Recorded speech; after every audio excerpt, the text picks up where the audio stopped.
Hello. Can you hear me? All right.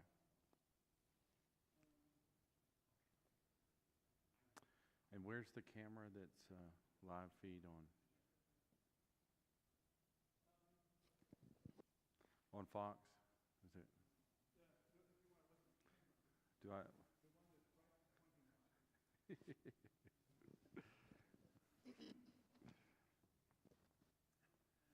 Well, everybody, welcome to Ambassadors Apologetics. I'm Andy Coward. I'm the director of music here, and welcome if you are watching online and live and online, and welcome if you are watching here. Hello to our studio audience. We have with us tonight Dr. Kyle Keltz, and he's going to be talking about scientism. And the question he's going to address is, can science explain everything? And science is a powerful tool in our world, but it does have limits, and you're going to unpack that tonight, right? Yeah. So as we always do, we have a question and answer session after the presentation. So as Dr. Keltz is talking, and you have some questions, jot them down, and you'll get a chance to ask them at the end of the talk. And we take questions, obviously in person, but we also take questions online. I'll be monitoring the chat box on both Facebook and YouTube. So if you have a question, jot it down, and I can pass it along to Dr. Keltz. So would you mind beginning with a word of prayer, and then you can get right into your talk.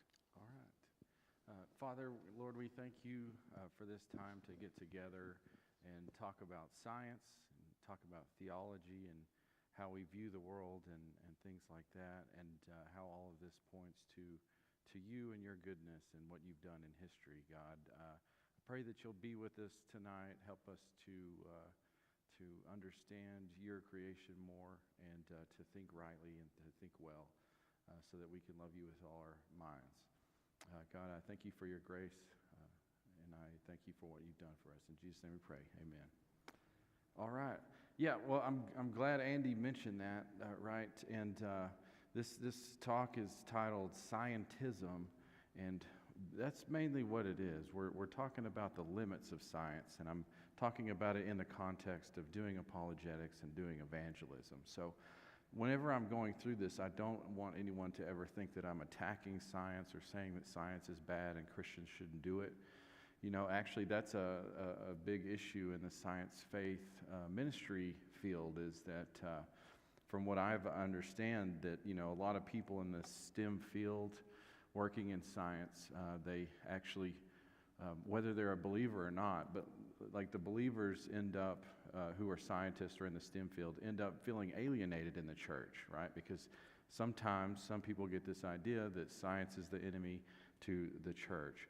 So I don't ever want anyone to take me to be saying that. Science is wonderful. It's improved our lives in so many ways, and it's helped us to understand about God's creation. So I just like to throw that out there. And what we're mainly talking about, though, is being mindful of the limits of science and understanding how all this works so that we can be more effective when we're doing apologetics and evangelism. So I was going to define scientism here in a second. So we'll be clear on what we're talking about. Before I do, though, I like to talk about just a quick idea, a quick principle from Scripture. And I have a passage up on the board. It's 1 Corinthians 1, 21 through 24. And I just like to show this passage just to get us warmed up and thinking about some of this stuff, but mainly to make the point that, right, I think sometimes in our culture people think that, well, that's Christianity. This is faith. This is religion, and these are ancient beliefs that people, maybe they made them up, maybe they didn't, but it's all meant to help you live a good life and to make you feel good about the afterlife or something like that. But now we have science, and now we know better. So some people think that it's a new thing, that now religion is being attacked, right? Now we know better. And again, I'm not saying that's what science inherently does, but some people think this way. But I like to just point out that when you read Scripture, you see that Christians kind of being looked down upon for believing that Jesus rose from the dead is not something new to the 21st century. It's been around actually for 2,000 years, and you see it in 1 Corinthians 1:21 through 24, like I said. So Paul says, "For since in God's wisdom the world did not know God through wisdom, God was pleased to save those who believe through the foolishness of what is preached. For the Jews ask for signs and the Greeks seek wisdom, but we preach Christ crucified, a stumbling block to the Jews and foolishness to the Gentiles. Yet to those who are called, both Jews and Greeks, Christ is the power of God and the wisdom of God." So there's a lot to unpack there, but I just wanted to point out, right, that Paul is saying that in the first century, people thought that the gospel, it's not like the gospel, people were just looking for something to believe. And when they heard the gospel, they're like, "Oh, that makes a lot of sense," you know? No, it was actually really countercultural. Maybe these objections that Paul mentions aren't necessarily scientific, but they do have to do with how the ancient Greeks and ancient Jews viewed the world and viewed their scriptures. So, right, like you look at the Greeks, and they believed that it didn't make sense for something to come from nothing. So when Christians talk about the world getting created by God, they didn't think that made much sense. They worship gods who were powerful and maybe couldn't necessarily be killed. So they thought it didn't make sense to say that your God could die on a cross. The Jewish people were looking forward to, especially in that first century, they were looking forward to a Messiah who was going to come and conquer and overthrow the Romans, right? So, but anyways, I'm just pointing this out, that Christians have been getting pushback on the gospel for 2,000 years. So it's not like this is anything new. I was going to show y'all of course, the objections are different, and they're more updated with science and other worldviews, but this isn't something new. So I'd just like to make that point, and I was going to point out another scripture here in a second to talk about kind of the thought process of the ancient peoples back then. But yeah, so just to define what we're talking about with scientism. And if you haven't heard of this term, I always thought it sounds kind of weird, but it's called scientism, okay? And I just want to say, probably a lot of people who hold a view like this don't even know it's called scientism. So, if you hear someone talking and you ask them, "Oh, do you hold to scientism?" They're probably not going to know what you're saying. But it's always good to define what we're talking about, right? Well, anyways, so here's our definition of scientism. It's the view that science is the very paradigm of truth and rationality. Okay, it's basically like an epistemological view, a view on how we learn about reality and what is proper in learning about reality and what it is not. And if you've ever known someone who is really big into science, right, and we're saying there's nothing necessarily wrong with that, but some people take science and they really put it on a pedestal, right, and they think that basically if I don't learn something through science, then it's either not worth knowing or it's superstition or something like that, okay? And if you've done evangelism before, if you've ever done apologetics, one thing I know I've heard before is someone might say like, show me scientific evidence for God's existence, or show me scientific evidence for the resurrection. And that's one of the main reasons why I'm giving this talk tonight, is to equip y'all with some concepts to think through this and to talk through this well with people if they have an opinion like that. And if you're not a believer, this will give you something to think about. But yeah, so we're saying scientism is a view that science is the very paradigm of truth and rationality. Something cannot be true or rational if it does not square with currently well-established scientific beliefs, or if it's not in the domain of entities appropriate for scientific investigation, if it's not susceptible to scientific methodology, right? So basically, if some truth isn't attainable through the methods of science, then it can't be true or it's not rational. That's what scientism is. I was going to show you all an example of someone who basically held to something like scientism, whether he called it that or not. But there have been different versions of it that we've seen, and so we do make a distinction between strong scientism and weak scientism. These are kind of more technical definitions with a real kind of a nuanced distinction, but this is helpful for what we're about to talk about. So I like to go ahead and just give you all these. But so strong scientism, this is more like what this definition of scientism is.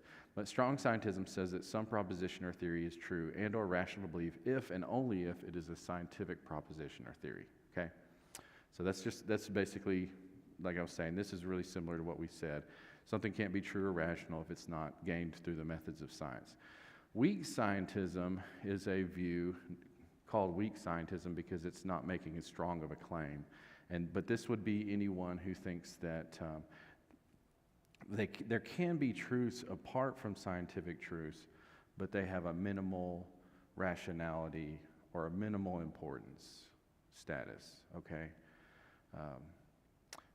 But again, as a type of scientism, this would be someone who thinks that science is the way to knowledge. Okay, so but what I would let me just give you an example of this. So hopefully everybody's still familiar with the late Stephen Hawking, right? And this is kind of a long quote, but whether you're in apologetics or philosophy, this is definitely something that kind of made waves when he first wrote it. But he said, this is from his book, The Grand Design. He says, we each exist for but a short time, and in that time explore but a small part of the whole universe. But humans are a curious species. We wonder, we seek answers. Living in this vast world that is by turns kind and cruel, and gazing at the immense heavens above, people have always asked a multitude of questions. How can we understand the world in which we find ourselves? How does the universe behave? What is the nature of reality? Where did all this come from? Did the universe need a creator? Most of us do not spend most of our time worrying about these questions, but almost all of us worry about them some of the time. And here's where he really basically makes a statement of a type of scientism. He says, traditionally, these are questions for philosophy, but philosophy is dead. Philosophy has not kept up with modern developments in science, particularly physics. Scientists have become the bearers of the torch of discovery in our quest for knowledge. Not even worrying about Christianity, if you can imagine, philosophers weren't so happy with this statement. But Stephen Hawking you can see, he's not saying, I hold to scientism, but he is saying that science is the way to knowledge. It has overtaken philosophy. Philosophy is dead. And now you just need to either listen to scientists or be doing science if you want to get at the truth, because it's overtaken it.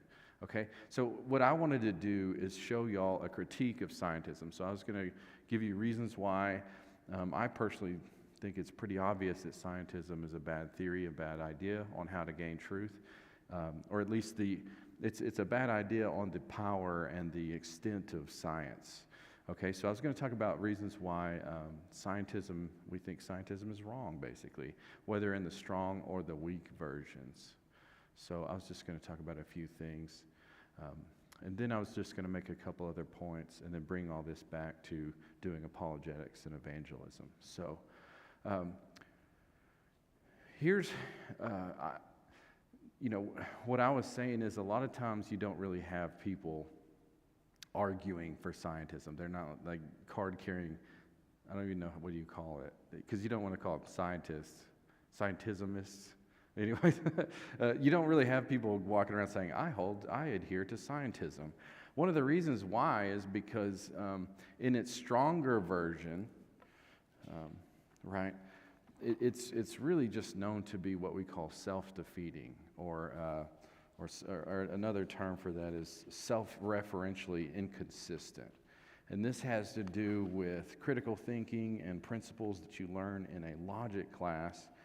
But basically what we're saying here is that if someone came up to you and said something cannot be true or rational unless it is gained through the methods of science, because maybe this is in the context of evangelism, and you're telling them that you believe in angels and God and Jesus raising from the dead. Well, the problem with this, when we say it's self-defeating, it's basically like someone coming up to you and saying, everything I tell you is a lie. The problem with it is that if it's true, it's false.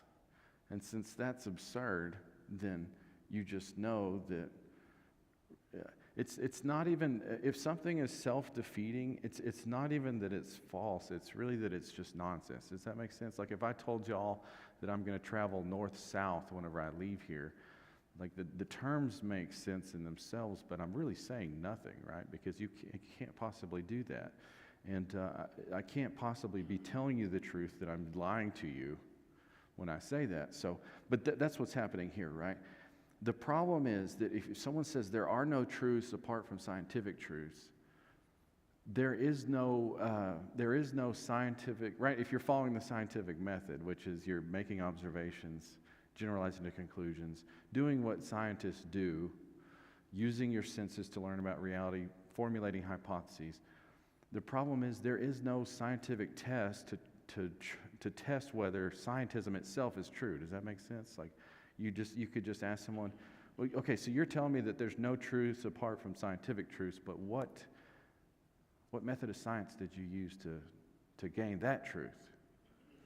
Right? The problem is they didn't. It's a philosophical, it's an epistemological theory is what it is, and epistemology is a branch of philosophy. You don't come to the conclusion that scientism is true through the methods of science. You do it through philosophy. So the problem is that if strong scientism is true, then it's false.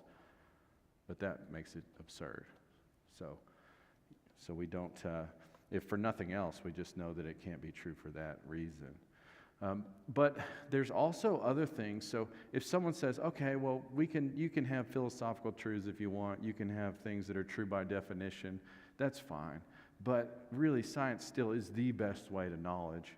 And so there can be truths apart from scientific truths, but really, we just need to lean in on science, and the things that we learn through that are the most certain. They're the most rational.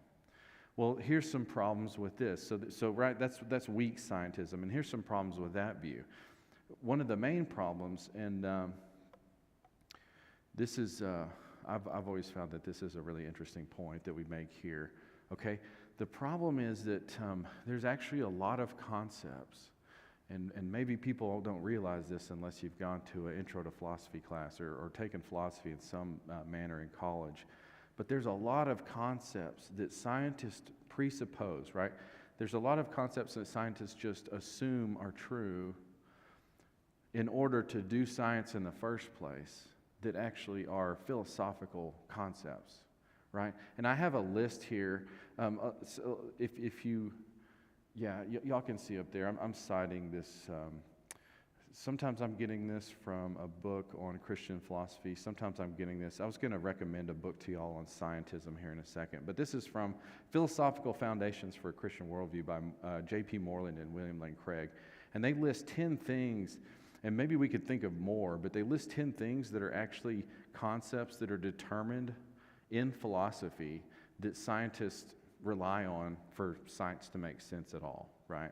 So you see these things like the existence of a theory-independent external world, the orderly nature of the world, the knowability of the world, the existence of truth, laws of logic, right? Like the existence of truth. In philosophy, there's actually a debate over what is truth, and there's different theories on it, like correspondence theory, coherence theory, pragmatic theory. But all that debate is done in philosophy. There's no scientist working on it to discover what truth is, right? Like how would you determine what truth is using your instruments or creating theories? But and all these other things. I know the existence of an external world sounds weird, but then you're going down the road of Rene Descartes worrying about whether everything's in his mind or not. But believe it or not, that's been debated in philosophy as well. The reliability of our senses. One thing that I think is really important is noting that, right, scientists are trained to do science ethically, right? You're not supposed to make up your results so you can just make some money and get some grants or get corporate sponsorship. You're supposed to do it ethically. But science doesn't produce ethics. But anyways, and some of these are like the existence of numbers. It gets kind of crazy, but all these things are philosophical truths. So what we're saying is the problem with weak scientism is that if they're saying that truths that aren't gained through science have a minimal rationality status, that's undermining science itself, right? It's like cutting the branch out from underneath you while you're sitting in a tree. Because the problem is if all of these truths, which aren't scientific truths, have a minimal rationality status, then that means that science itself is built on a house of cards, right? Because it's built on the assumption of all these concepts that are determined in philosophy itself. So, but also, maybe an easier thing to explain is that weak scientism is just false. When you sit down and think about it, there's actually there's many things about reality that we can know apart from science. And I mean, these things are more certain than scientific truths, right? And again, I'm not knocking science, right? But it's well known that science is an inductive discipline. You make observations about reality, right? And then you make, say 100,000 observations, and then you generalize to some conclusion, and you start making theories. So a lot of times the conclusions that you reach are just a matter of probability. It's inductive reasoning, right? Well, in philosophy and in other disciplines, there's truths that we know with 100% certainty. So even though they're not gained through the methods of science, they actually are more rational and more certain than any scientific truth because they're 100% certain. And I know this sounds a little trivial, but like propositions that I have up here on the screen. Red is a color. And I know that kind of sounds like it's involving the senses, but you don't confirm that red is a color with your eyes, right? It's true by definition. It's something that we use the mind to confirm. Here's something that I don't have on the screen. Some of these are more controversial. Now, I would hope that everyone would believe that torturing babies for fun is wrong, and you don't need to do an experiment for that. But like things like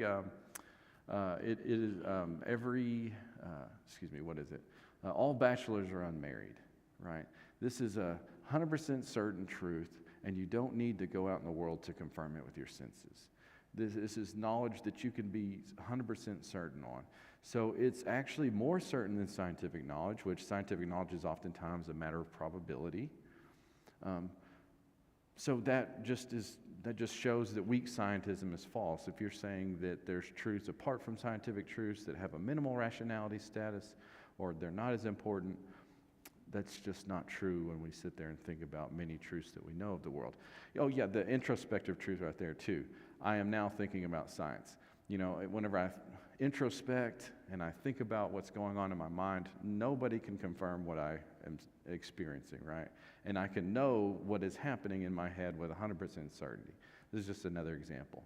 So that's some of the major reasons that you can just point out to people. And right, we're not trying to win arguments. We're just trying to point out some limits to science, right? Because science is a wonderful thing, but it is a way of learning about reality according to a specific method, and we just don't want it to let it run away. So these are all the reasons why we would say that scientism is just wrong, and we would reject that. I also wanted to. Now, I usually give this talk in my apologetics class at Kingdom Preparatory Academy, and a lot of what I'm about to say, we've already had entire lectures on, so you would know exactly what I'm talking about. But I was going to try to explain some of this, because we're speaking about, Andy said that we're mentioning the limits of science, and the name of our talk, right, is Can Science Explain Everything? I found these 5 points in a book by J.P. Moreland, Christian philosopher J.P. Moreland. His book is called Scientism and Secularism, Learning to Respond to a Dangerous Ideology. I wanted to share with y'all these 5 points that he makes in that book. He talks about what science cannot explain in principle. And I was going to show y'all that picture of that book here in a second. But yeah, just thinking about the limits of science, and let me know if y'all have questions about this, because I'd like to know what people think. But here's some points that J.P. Moreland makes in this book. He says that science, he's saying in principle. So what he means is that if we're waiting on some new scientific evidence to come in on the answers to these questions, we're going to be waiting forever, because as a discipline, it just cannot answer these questions. Okay, that's what he means by saying that science cannot explain these things in principle. One thing he says is that science can't explain the origin of the universe. And I find these points really interesting, right? Because, and if you have a different understanding of science, then let me know. But generally what I'm going off of is just the idea, right? That science is the discipline that tries to find natural explanations for natural phenomena using the senses, right? And using inductive reasoning. That's basically, I mean, I know science is kind of hard to define sometimes, and a lot of different scientists are doing different things, but that's basically what I'm thinking of whenever I'm talking about science. And what J.P. Moreland is saying is that science can't explain the origin of the universe, right? If we're talking about all of space and time, physical space and time, the issue is that science couldn't explain how it all began if it has a beginning, and or why it exists even if it didn't have a beginning, right? Because explanations beyond the physical universe wouldn't be physical explanations, basically is what he's saying, right? When scientists explain things, they explain some phenomena or event using other already existing things. I'm trying to think of a couple examples he pointed out, right? So, where is this? Yeah, so for example, we explain the formation of water by appealing to the properties of hydrogen and oxygen. Or you explain the extinction of the dinosaurs through various catastrophic events along with their physical explanations. They don't ever think of the dinosaurs going extinct because of some kind of supernatural force outside the universe. They don't, right? Whenever they're explaining how water forms, they're using the physical properties of already existing things. So if we were to start to ask about, say we're talking about Big Bang cosmology, and we get down to that singularity where time equals zero or whatever, science just doesn't go beyond that. Because if nothing exists, science isn't going to be able to explain that or work with anything, right? And it sounds like a controversial thing, but it's just, right? If science is explaining natural phenomena with natural explanations, then if you're talking about the beginning of the universe, there's just not going to be a scientific explanation for that. And again, don't ever take me to be saying that scientists are all atheists or anything like that. There's many believing scientists, but that's one of the reasons why they do come up with theories like, multiverse theory and things like that, which I would argue is metaphysical because they can't detect that. But I don't want to get off into my philosophy talks or preaching like a philosopher preacher. But that's why they're trying to go beyond the universe to talk about other existing universes, trying to explain this one. But that's their job. They're trying to find natural explanations for natural phenomena. Another thing Moreland emphasizes is that science can't explain the origins of the fundamental laws of nature. Right, so if you're familiar with what physicists are trying to do today, right, a big thing everyone's in search of is to find some way how we can explain and, right, we have astronomy, we have our macro kind of physics, and then we have quantum physics, and they're trying to find some elegant, beautiful theory that unifies all this, right? So, right, and when they talk about these fundamental laws of nature, like the weak force, the strong force, the force of gravity, electromagnetism, and so forth, a big idea these days is that maybe there's some theory of everything, some fundamental force that explains these forces. But the thing is, if you understand what the project is, the idea is that scientists are actually looking for some law that underlies the laws that we know of. But no one really thinks that once you get to that fundamental law, you're going to have some other law that explains that. They're just looking for a fundamental law. There won't be any explanation beyond that. And I think some scientists are just going to be happy with saying that fundamental law, if you walk up to them and say, how come the fundamental law? They'll say, well, it's just a brute fact. That's just the way reality is. But, if they were informed by your local philosopher, they would say something more like, well, science doesn't answer questions like that. This is what we found, and it doesn't go further than that. And again, it might sound controversial, but it's just showing the limits of science based on what it does. These next couple points, fine-tuning the origin of consciousness. At this point, I've already walked my class through fine-tuning arguments, but if you're familiar with the fine-tuning of the universe, I was mentioning these fundamental laws of nature, and what we've discovered is that, right, if you look at the mathematical formula for the different fundamental laws, like the law of gravity, weak force, strong force, there's a constant in those equations, and these constants are at these just right levels. And what we've discovered is that the constant was a little bit higher or just a little bit lower, life as we know it wouldn't be here. And there's a lot of, well, there's all the fundamental forces, but there's more constants than just in those. But the interesting thing about it is, not going much further into this than what I'm explaining, is that right, these constants just so happen to be at these just right levels. And if they're a little bit higher, a little bit lower, we wouldn't be here. But there's nothing about the laws of nature that tell us that these constants should be at the levels that they are. Does that make sense? Like, just to give y'all a quick example, the force of gravity. They say that if the cosmological constant for the force of gravity was just a little bit stronger, they argued that when the universe, right, we're talking about Big Bang, when the universe began and everything started to spread out, if the gravity was a little bit stronger, everything would have went in on itself. We wouldn't be here right now.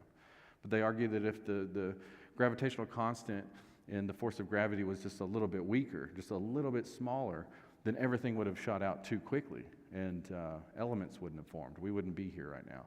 And that's not just gravity. There's a constant in all the fundamental forces, and they're just at these just right levels. You know, it's like someone came up to some kind of, one of Andy's, music thing. I'm so terrible. I should know what these things are called. But right, whatever has all the knobs on it, and you have to, or think of like a radio that has like 4 knobs on it, and to get the radio show that you want, you have to tweak 4 or 5 or 6 different knobs, and there's all sorts of settings. That's basically what the universe looks like. There's these cosmological constants. That's what we mean when we talk about the fine-tuning, okay? But it's not controversial. What they say is there's nothing about the laws of nature that tell us that the constants have to be like that. We just discovered they're at that level. So that's another thing that science doesn't explain. At this point also, I've talked about arguments for the existence of the soul, but I don't think this one you really need to understand those as much to talk about this. But right in philosophy, and if you ever look into the philosophy of mind or just Google this, there's something called the hard problem of consciousness. There's something about our conscious experience of the world that actually doesn't seem to be material, and it sounds weird, right? But philosophers have been talking about this for centuries. Right, I mean, just think about it. Have you ever, what I try to talk to my students when we're talking about epistemology and making these distinctions is, and we talk about consciousness in the philosophy of mind. Have you ever tried, like imagine someone asks you to explain the color red to someone who is born blind. You know what I'm saying? Like, and it's not just colors. It's just about anything from our conscious experience, whether it's feelings, smells, sights, emotions. These things aren't explainable in physical terms. Like, you know what I'm saying? Like, so if you were trying to explain to somebody who can't see what red is, you can talk about wavelengths. You can talk about physical objects, but none of these things are going to make the color red appear in their mind, right? And it's weird, but there's something about conscious experience that can't be explained in physical terms. And that's not even to get into the arguments for the existence of soul that talk about the immateriality of it all. But think about this. If we do think we have good reasons that the soul exists and the soul is some kind of immaterial part of us, which I could show y'all sometime. There are good arguments for that. You know, I don't think it would be controversial to say that this isn't something science is going to help us with, right? I mean, having said that, we might be able to look at some kind of scientific findings in psychology or other disciplines that could supplement what we think about the soul and some of our ideas on what that might entail. But science isn't going to be the last answer, right? It's not going to be the discipline we use to detect if a soul exists, right? Because we're talking about some kind of immaterial entity in reality. So I don't think it would be controversial to say that science can't explain whether souls exist or not. And I've already kind of made this point, right? But science is a descriptive discipline.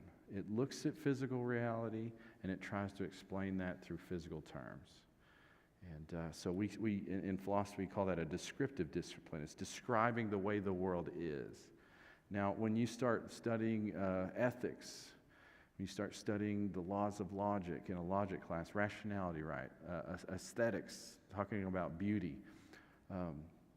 These terms have more teleology built in them, right? It's more talking about how, it's more prescriptive, as we say. It's what we're saying is a descriptive discipline describes reality. It doesn't really have the power to tell you how reality ought to be. Prescriptive disciplines like ethics, logic, and aesthetics tell you how the world ought to be.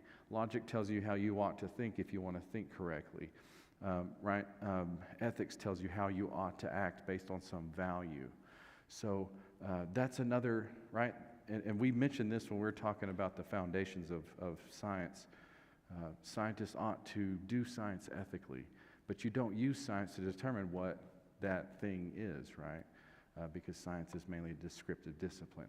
So I'd just like to mention those things. These are some of the limits of science. And again, right, I'm not saying I'm not saying scientists are evil. We're not saying that science is bad and it's necessarily against the gospel. We're just saying that science has its limits, and we just need to allow it to stay in its lane and not try to use it to explain things that it's not even designed to explain.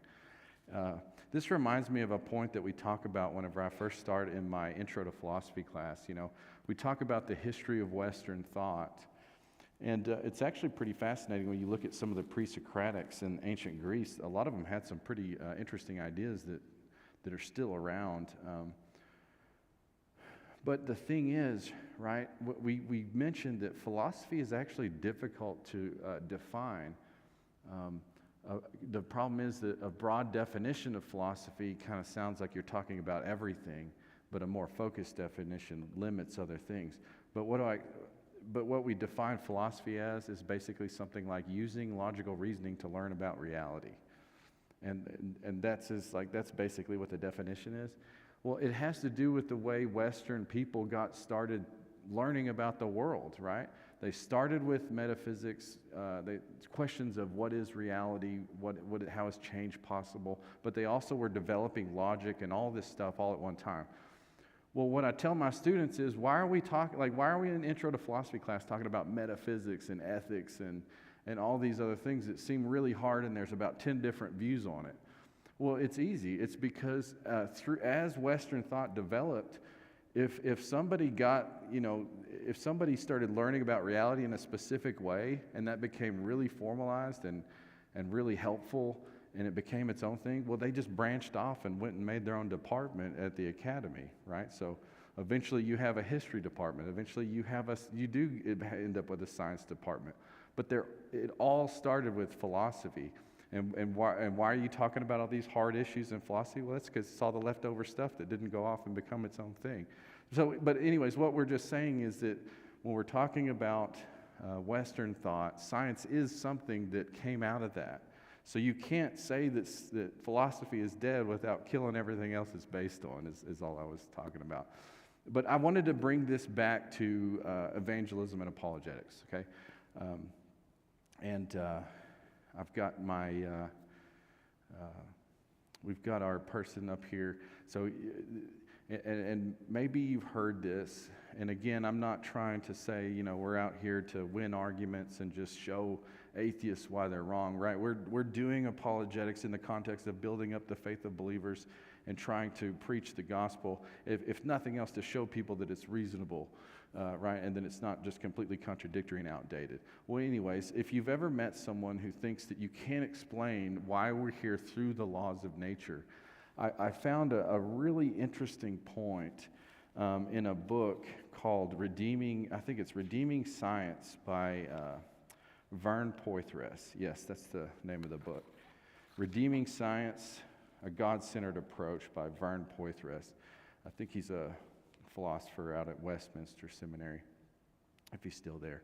But he made this really interesting point. So if you've ever heard someone say, the laws of nature explain why we're here, he was saying that, if you think about it, we talk about the laws of nature. That reminds me of a similar point. We talk about, you ever heard people say, well, science says this, science says that. We tend to turn these abstract concepts into entities somehow, thinking, right? So I like to tell people, say, well, hold on now. Scientists say things. It's not that science doesn't say anything, because it's just it's a way of learning about reality. Scientists say things, and scientists are people. But anyways, the laws of nature, I think this is another thing that people just start to think like it's some kind of entity out there in reality. But this is debated in the philosophy of science. But Poythress's point was that, what are laws of nature? Honestly, most of the time they're just equations on a sheet of paper. They're abstract descriptions of physical reality. So we don't want to give them some kind of ontological, like some kind of existence beyond what they really are. They're just descriptions of how things act in reality. But when you think about what a law of nature is doing, here's kind of a list that he touched on, right? Laws of nature, things like the law of gravity or something like that. Don't we generally believe that they hold in all times and all places, right? They're these unchanging rules about reality. They hold everywhere at all times. They don't change. I just mentioned they're invisible, right? It's just basically a description. And they're thought to be unbreakable.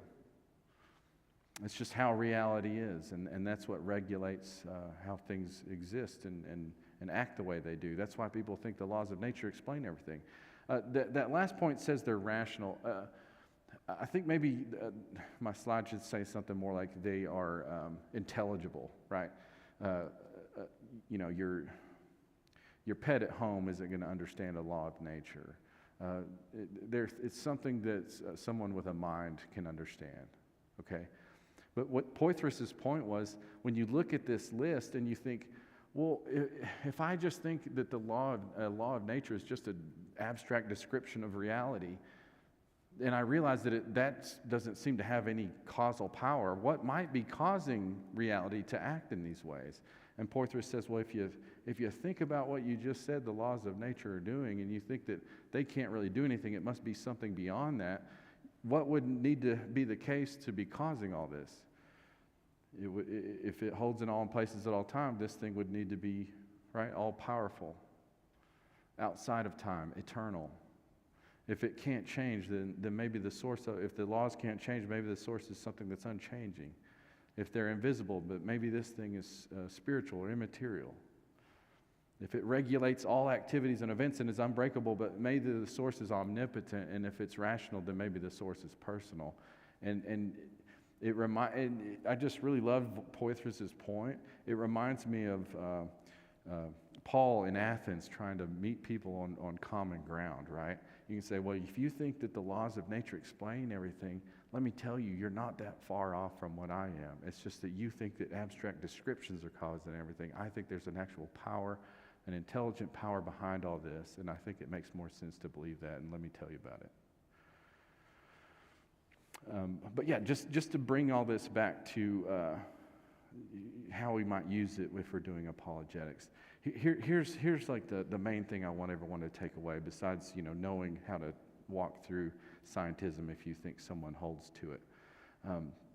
The thing is, right, when we're doing apologetics, and what I like to talk about a lot is what I learned in seminaries, what we call the three-step method, right? You always want to learn, you always want to get to know someone and listen to them first, and then see where they're at. And if they're interested in Christianity, right, best case scenario, we preach the gospel, and have a confession of faith, and we all go home and start our discipleship journey. But if someone's struggling with whether or not Christianity is true, you can listen where they're at and figure out where you need to start with them. And we talk about the three-step method. We defend the existence of truth, right? Truth is real. Truth is knowable. Because if someone doesn't believe in truth, then you don't want to be, if someone thinks that truth is relative, you don't want to start trying to argue to them that Jesus rose from the dead or God exists, because they'll say, well, that's your truth, it's not my truth. So that's our first step. The second step is trying to show that God exists, and if God exists, miracles are possible, right? Because if God created the world, miracles are possible, and then you can defend Jesus' resurrection. Well, anyways, so if you're talking about the gospel, if you're going through the three steps, if someone says, show me scientific evidence for God's existence, or we know through science that people don't raise from the dead, I just want to say, right, you can use some of the concepts we talked about tonight, but at the end of the day, right, the question of God's existence is not a scientific question, it's a philosophical question. And we actually have good philosophical arguments that we've been using for centuries, that we've talked about in some of our sessions. But it's like what I talked about. If you want to specifically focus on science, you can say science it's not even built to explain why we're here. And that's not even a weakness of science. It's just not what it was made to do. It's not the origin of the universe, why we exist, is not a scientific question. It's not up to science to answer that. Jesus' resurrection, here's something that is a really easy and simple point that I love to point out. The issue is that science actually confirms the resurrection, right? When we say that Jesus rose from the dead, we're not saying that he just so happened to come back alive, and that's what's usually the case, right? We're not saying that, are we? We're saying it was a miracle of God that he rose him from the dead because, and right, that's the nature of a miracle. It's a work that God does so you can know that it's God acting, because it's something that usually doesn't happen. So science actually it's scientific confirmation of what we're trying to say, because science shows, scientific evidence shows us that people don't just raise from the dead. That's not how reality works. So we're not actually making some kind of counter-scientific claim when we say Jesus rose from the dead. Science confirms to us that people don't raise from the dead by natural causes. If they did, there'd actually be nothing special about Jesus coming out of the grave, would there? And that's the whole point of a miracle, is that they are designed to, that's something, right? Because it makes sense that God would want to make a world with regularities in it. Because if God is a spirit, if God is not some kind of physical being, if he's going to talk to us, we have to know it's him talking. So he makes this world full of regularities, so we can know whenever something that usually doesn't ever happen is happening, then that could only be happening from God, right? And that's basically one of our understandings of what a miracle is. But I just wanted to make one last point, and then I'll show you the book I was talking about, and then we'll basically be done. I think I'm running a little bit over time on time, but I just wanted to say this. I was saying that since day one, basically, whether it was Jewish or Roman people, Greeks, they were saying that the gospel is foolishness. But that's one of the amazing things about the gospel, and I think that's one of Paul's points, is that anybody can understand the gospel. You don't have to have secret knowledge. You don't have to be some intellectual elite. That's one of the beautiful things about the gospel. But I just want to say that what we don't want to do is think that just because ancient peoples, right, because our faith in Jesus comes through the testimony of the apostles that lived over 2,000 years ago.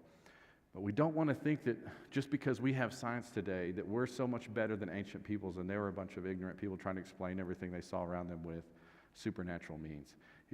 I just think that I like to leave y'all with this thought. One thing I saw in a commentary one time was that the commentator was saying that he thought it was amazing that he saw this distinction being made in Matthew 4:24. Do y'all see this? Now, the term in the Greek is not epileptic. I think the word is literally people who shake. So they didn't have the name. They didn't have epileptic. The label back then. But if you see this verse in Matthew 4, it says, "Then the news about Jesus spread throughout Syria. So they brought to him all those who were afflicted." Those suffering from various diseases and intense pains, the demon-possessed, the epileptics, and the paralytics, and he healed them. Do y'all see what's happening here? They're making a distinction between people who shake and demon-possessed people. Because isn't that one of the ideas? Well, they just try to explain whatever they couldn't explain through supernatural means. But here we have an ancient person making a distinction between someone who's demon-possessed and someone who shakes. They're not explaining it all through demon possession. And if you think about some of the things, like in Mark and Matthew and the Synoptic Gospels, they mention that some of these demon-possessed people were breaking chains, right? They were speaking in languages they didn't know.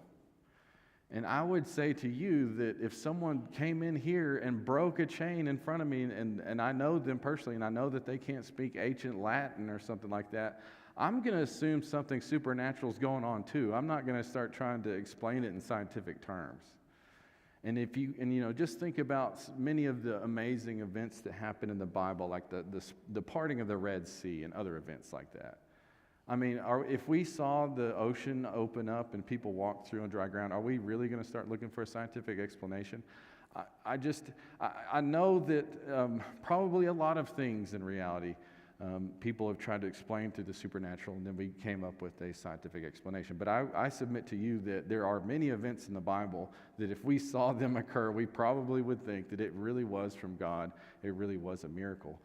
And I just like to point things out like that. In Matthew, they're making a distinction between demon-possessed people and people who shook. They knew the difference. They could tell when it was just an affliction or when it was supernatural.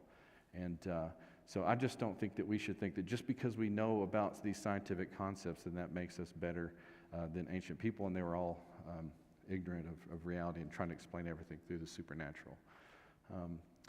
But yeah, if you're interested in this topic, talking about the limits of science and how to share this with people, I do recommend this book. It's Scientism and Secularism, Learning to Respond to a Dangerous Ideology by J.P. Moreland. But yeah, that's what I have for y'all. So Andy, if anybody has any questions, I'd love to talk about that.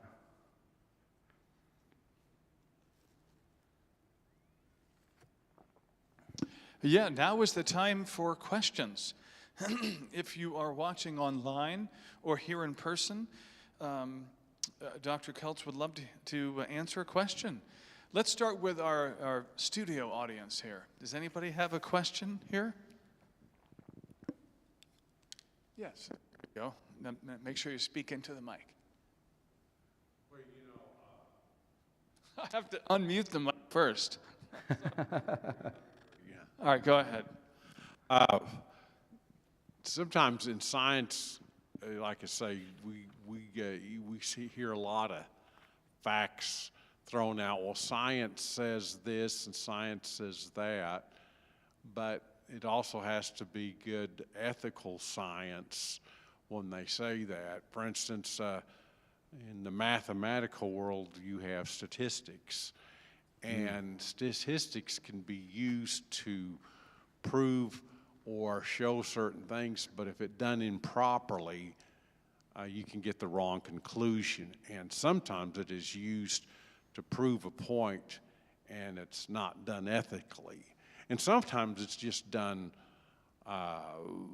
because it was just incorrectly done. But either way, but then that gets printed out, and the laity of the non-scientific people will believe that. And so when we hear science says this, a lot of times the layperson, we don't have the intelligence to really question what they're saying then and so forth then. And we were, for instance, we talked about, climate change and all that, but equally so, there's people that have other explanations for it then, which are very rational then. So just because, just like in the Christian world, maybe they were a minority in, hey, the resurrection of Jesus Christ didn't, but it did exist and so forth then on that. So anyway, it just, the masses, the majority isn't necessarily correct. I guess that's what I'm saying also then. Oh, So, okay. so Yeah, you're, yeah. you were talking about that. You were talking about that scientists say things, not Right. science. Science is just the tool that scientists use to observe the world, and then they make their own opinions. And Sam, what you're saying is that scientists can be incorrect, and they can also be biased. And you were starting to make that. Well, you made that point, I think. And were you just expounding on that a little bit more? Yeah, a Yeah. little bit too. Yeah, that, and even unethically, sometimes I can go further on that, on on these research grants that universities have and all that, and don't want to berate my institution or any other institution, but yeah, there could be some issues there. Then, yes. Well, I thought the small portion you talked about with Vern Poythress was really interesting. How you showed the origin of a law of nature had to have itself in Yeah. in something that was omnipresent, eternal, unchanging, immutable, and all the way down at the bottom, and personal as well. And that's a term that I think a lot of people don't understand. What does it mean to be personal? Could you unpack that real fast? Oh, yeah. Well, and this can get all philosophical really quickly, but it's basically just being capable of acting for reasons, understanding things, rational, being able to understand reality, reason, and communicate knowledge. It's basically maybe a loose thing without seeing a good definition of it that I like in front of me, if that makes sense. So you can have, am I correct in saying there can be personal agents and impersonal agent? Yeah. Would you call gravity an impersonal agent? It does not have a will or anything. Right. But a person, Yeah, a human and- being, is a personal agent with thoughts. And this kind of, this is a little controversial, but this is something that is seen in science, right? You've got SETI, the Search for Extraterrestrial Intelligence kind of project. Are they still doing that? But, they do make a distinction, right? They're searching for some frequency or some kind of message that's coming out through space. And what they kind of look for is patterns that might have a message within them. Right? We're not going to go to the beach and look at the waves and try to find messages in the waves, right? Because we don't think that water is something that has a mind. But what they're saying is that maybe we could find a frequency that we think does have a pattern, and that would be explainable through some kind of extraterrestrial intelligence. So they are making a distinction, right, between, like you said, a personal agent and an impersonal agent. A lot of the static we think is just noise coming out of space, and they're looking for patterns that might be communications from a personal agent. You might call those something that has something to say, right? It knows, it reasons, and it has a message for us. If that does that okay, make that's sense? Yeah. And what I don't like about this line, I was just noticing whenever I was going over this before I got here, but it's not to say that the laws of nature themselves are rational. I think a better term would be something like intelligible. Because you can understand them. It's this abstract concept that you read about, you hear about, or something like that, and you understand it. But it's not something, right? It's not something you directly perceive. Okay. So you as a rational agent can understand this, but other things that wouldn't. But when you ask yourself, how is there this,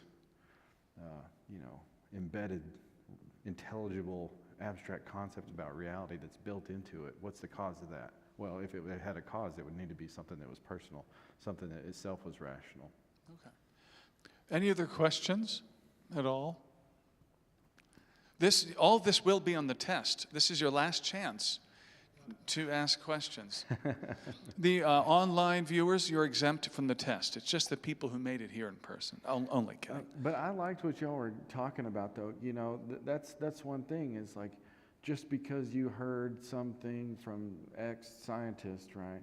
Because that's one thing I always love to emphasize is that science isn't saying anything because it's just a way of learning about the world. There's data, and then there's scientists to interpret the data, and they have worldviews just like anybody else, but they also have a professional duty to explain things through natural means. But the science is just like any other discipline, right?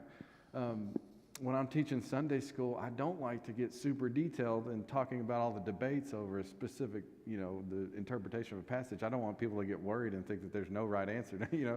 But when in any discipline, right, the more you learn about it, the more you realize the experts actually don't agree on every single thing. And just because X popular scientist says that something's the case, that doesn't mean that it was then announced ex cathedra by science itself, right? That's just his or her opinion on that one thing. And what you can do is if someone says, well, so-and-so said this, you can say, well, what do other scientists think about it? And another thing that I've seen is that when you see those headlines about the latest discovery, usually the science headlines,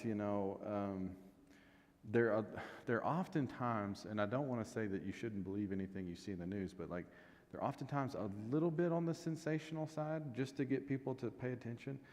Like you'll hear about the newest discovery and they found a God particle, and it's called something that's maybe confusing in the first place. But usually it makes it sound like it's some sensational thing, and then you go click on the article, and it's not even all that exciting. And you're like, why did you say it this way? Well, they're trying to get people to read their newspaper. So I'm not saying that they're trying to mislead anyone, but a lot of times it's made to sound a lot better than it really is. But scientists disagree on things. And that's not controversial. Everyone knows that. And they're interpreting it like, as best they can. So just because someone believes it doesn't mean it's necessarily true. Well, that's the way I promoted this event. I said you to be singing and dancing, but I guess it's not going to happen, right? Don't believe everything here. I was over-promoting it. No, that's a good point. And Sam, I share your frustration. There's so much out there that we are not experts on. And we have to do our best to try and filter out what's untrue. And it's hard. It's really hard to do that. It takes time. But any more questions? Let me check the YouTube, see if we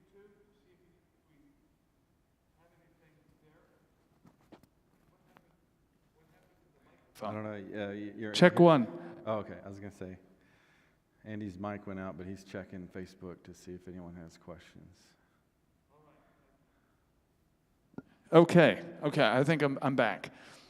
All right, well, that's it for tonight. Everybody, thank you. We're going to have another event in December. I'll send out an email and a text, but you can also check the calendar for our next event. Have a wonderful evening. Let's give Dr. Keltz a round of applause. Thank you. Yeah, thank y'all.